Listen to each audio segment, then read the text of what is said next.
Hello viewers, welcome to my channel Chemphilic. Let's start video number 62. Video number 62 is the fourth episode of Thermodynamics. And in this fourth episode of Thermodynamics, we'll discuss two important topics of thermodynamics, that is state function and path function. Let's start. State function. Now look at here. Here this ground level is 5 feet. X is equal to 5 feet. 5 feet in the sense that it is 5 feet above the sea level. And at this point or at this altitude, this height is say y, that is equal to 500 feet. Now, if you go via this blue path directly, then how much height or how much distance you cover? Distance covered or height travelled by you, that will be y minus x, that is 500 minus 5, that is 495 feet. Now, instead of following this blue path or this direct path, if you go via this zigzag path, then also this actual height travelled by you, that means final height minus initial height, that is same as 495 feet. Whether you follow the straight path or zigzag path, the height travelled by you or covered by you, that is the same in both the cases. That means the final minus initial value is same. So this altitude or this height is state function. Now coming to another example. Say you have taken one gaseous substance in a cylinder which is attached to this movable piston. And initially this volume is V1. Say V1, just imagine V1 is 1 liter. Now you have moved the piston and the volume, that means expansion, and volume is increased from V1 to V2, and say V2 is 2 liter. So what is the change in volume? Delta V will be V final, that is this final volume minus initial volume, that is 2 liter minus 1 liter, that is 1 liter. So if you directly do the expansion, volume expansion, then also final minus initial is 1 liter. Or if you go via different paths, say first you compress the piston, compress the gas by moving the piston downwards. Say from 1 liter, the volume has become 0.5 liter, and then you have allowed to undergo expansion by moving the piston up to 2 liters. Okay. So from 1 liter you have gone to 0.5, then finally 2 liter.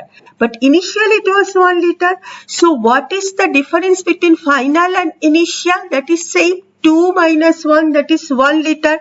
Whether you have gone directly 1 liter to 2 liter or you have gone to the different path, that is 1 liter to 0.5 and then 2 liter, doesn't matter. Final minus initial value is same. So this volume is state function. Now coming to another example. Say a system is state 1 where its temperature is 50 degrees centigrade. You know temperature, volume, pressure, they are the state variables. Okay. When one of the state variables temperature is changed from 50 degrees centigrade to 100 degrees centigrade, it has gone to state 2. Now here also its pressure, volume, everything will change. We are not bothering. The temperature changes from 50 to 100 degrees centigrade. That means the change in temperature is 50 degrees centigrade. You can go directly, that means the system can go directly from state 1 to state 2 or 50 degrees centigrade to 100 degrees centigrade, or the system can move this way. First it goes to 150 degrees centigrade temperature, that means temperature is increased to 150 degrees centigrade, then decreased to 100 degrees centigrade, or first from 50 degree temperature is decreased to 30 degrees centigrade, then again increased to 100 degrees centigrade. But whatever path it is followed, the change in temperature from state 1 to state 2, or when the system goes from state 1 to state 2, that is final minus initial, is 50 degrees centigrade. So change in temperature does not depend on the path followed, it is state function. Now coming to the chemical reaction. Nucleophilic substitution reaction, which may proceed via SN1, that is nucleophilic substitution unimolecular, or SN2, that is nucleophilic substitution bimolecular. Now let's see. This is one tertiary alkyl halide. Tertiary alkyl halide undergoes SN1 path, primary alkyl halide undergoes SN2 path, and secondary alkyl halide may take any one path, SN1 or SN2. Now, so in SN1, it consisting of two steps. First step is slow and rate determining step, whereby carbocation is formed and the leaving group is left. Now, second step is first step, where nucleophile attack carbocation and gives rise to the product. Now, SN2 mechanism, what happened? Nucleophile attack and leaving group lives in the same step. It consists of only one step through the formation of a transition state. In the transition state, this incoming group and the leaving group both are joined partially with the carbon atom. Finally, leaving group leaves and we will get the product. Now, here we have taken the example of tertiary alkyl halide and primary alkyl halide for SN2, tertiary for SN1. But just imagine secondary alkyl halide, a particular secondary alkyl halide, nucleophile also same, so it may undergo either SN1 or SN2. That means product also will be same. Now just we'll see the energy diagram. See, in SN1 reaction, what happened? This is the activation energy for the first step, and thereby the carbocation is formed, energy decrease, and from carbocation to the product, this is the activation energy. So finally, this is the energy of the product and this is the energy of the reactant. This difference in energy is known as the heat of the reaction or enthalpy change of the reaction. Enthalpy I will discuss in the coming episode. Okay. Now, if the same secondary alkyl halide follows SN2 path, same nucleophile, then also it will be one step. So this is the activation energy. From the activated state, it gives rise to the product, and this is the energy difference. That means the heat of the reaction or the enthalpy change of the reaction is delta H. Okay, energy of the reactant, energy of the product, and in both the path SN1 or SN2, this delta H or enthalpy change of the reaction will be same because product is same, everything is same. Only difference is here configuration. In SN1 retention and inversion both occurs, and SN2 only inversion. You don't bother about that. Just the product is same reactant, same nucleophile, product is same, and here the enthalpy of the reaction or heat of the reaction also will be same. So enthalpy change or enthalpy is a state function. Now, from all these examples, how can you define the state function? So state functions are those variables which are determined only by the initial state value and the final state value, and not by the path followed, that is not on the manner by which the initial state is changed to final state. Or how we can define more precisely, state function or state functions are those functions, those state variables whose change in value depends only on the initial state value and final state value and not on the path followed. Whose change in value, say delta T, in earlier example we have seen, that is change in temperature. It depends on final state value, that is 100 degrees centigrade, minus initial state value, that is 50 degrees centigrade. So, change in value depends only on initial and final state, not on the path followed. Now coming to the path function. Heat transfer is a path function.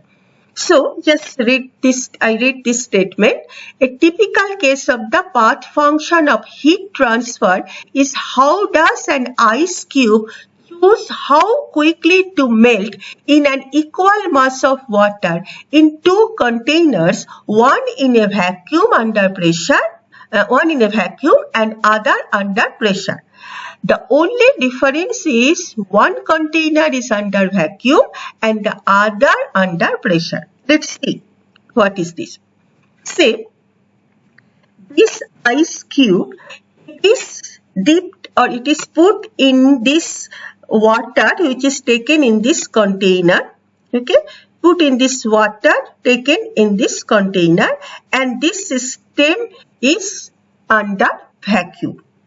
Now, similar size of ice cube is put in the same mass of water in the same size of container. Only difference is that this system is now under pressure. Okay. Now ice will melt. Well, which is the source of heat energy? This water. That means the ice will take what heat energy from this water and it will melt. Now, as this system is under vacuum, here this heat energy is less, that is temperature is less in this water, and the flow of heat or this transfer of heat will be slow. And here it is under pressure. So, this water has more heat energy, more temperature. So, this flow of heat will be faster. So, this flow of heat depends on the mode of the process. Okay. See here. Source of heat in both cases is water.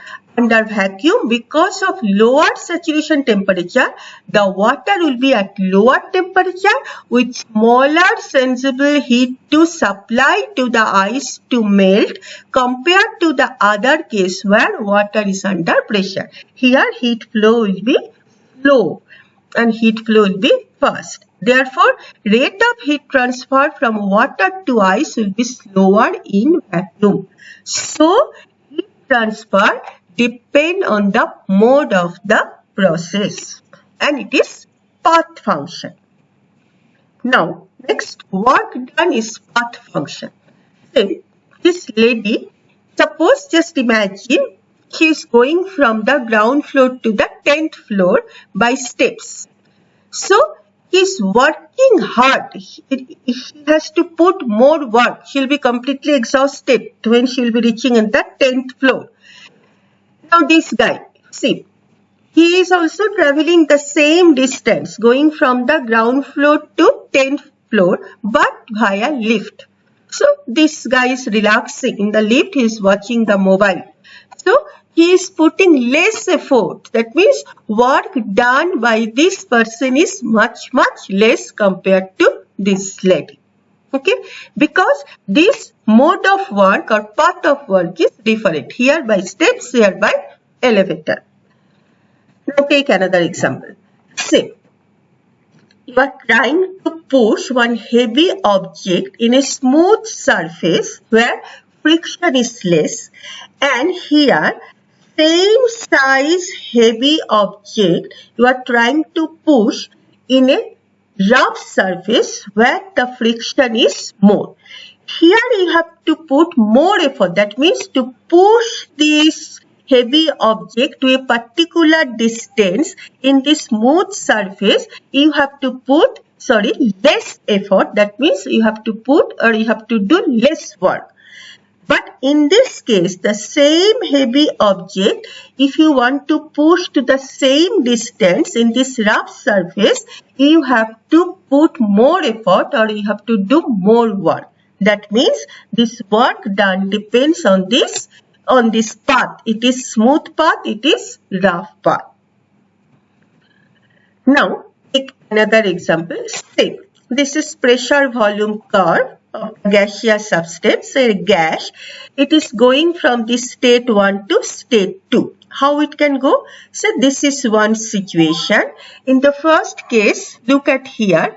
Initially state 1, here it is going from here to here. That means pressure is constant, volume is increasing, and then from here pressure is decreasing, volume is constant. So this is one path. Initially pressure constant, volume increases, then pressure decreases, volume constant. This is one path. Through this path, it has gone from this point to this point, or state 1 to state 2. Now this is another path. Here, initially pressure is decreased, volume is same, then volume increased, pressure same. So it has gone from state 1 to state 2 via this path.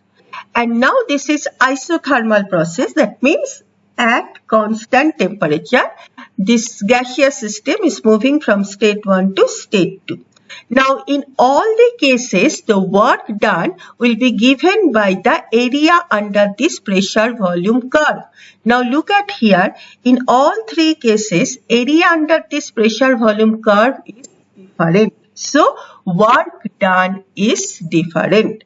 It depends on the path followed. So work done depends exclusively on the path adopted to reach the final state. Then, so I am telling heat transfer, work done, they are path function. And why? That also I explained. Then, how can you define the path function? Path function are those thermodynamic variables whose change in value depends on the path followed, not only on the initial and final state, depends on the path followed. They are the path function. Now, let's discuss some of the important points here.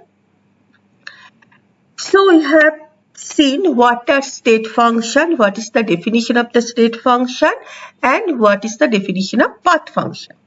Now, remember these points, these are very important. Any small change in the state function like temperature, pressure, volume are exact differentials. State functions are exact differentials or exact integral. And small change of the state function is represented by small d and then the function. Say dt, dp. Say dt, small change in temperature. That means final temperature minus initial temperature. This d indicate the small change in the state function. Next, small change in the path functions are represented by inexact differential. Path functions are inexact differential, inexact integrals. So any small change that will be represented not by d, by this delta. So this delta w, delta q, etc. So small change in the state function by small d, then the function. And small change in the path function, delta, then the function. Now, large or finite change of the state function, that is represented by the symbol by this capital delta. So, delta t or delta p, etc. But the large or finite change in the path function, that is represented only by this alphabet, represented by removing the inexact differential, that is delta, and symbol as w or q, etc. Now, the last one, if any one parameter is kept constant and if you observe the change of another parameter or another function keeping one parameter constant, then that change is incomplete. Whenever you're keeping one function constant, no, that change will be incomplete. That is called partial change or partial differential. Say dole H, then we represent by this way, dole H by dole T at constant pressure. H is the enthalpy. What is indicated by this? Change in enthalpy with respect to temperature at constant pressure. Pressure is constant. So, this change is incomplete. Then we represent like this, dole H by dole T. Similarly, dole E is the internal energy here. Change in internal energy with respect to temperature at constant volume. So you have to remember these symbols while doing or making videos on thermodynamics. Frequently I'll be using all these symbols. Then you have to understand that. Hope you have understood. Thank you.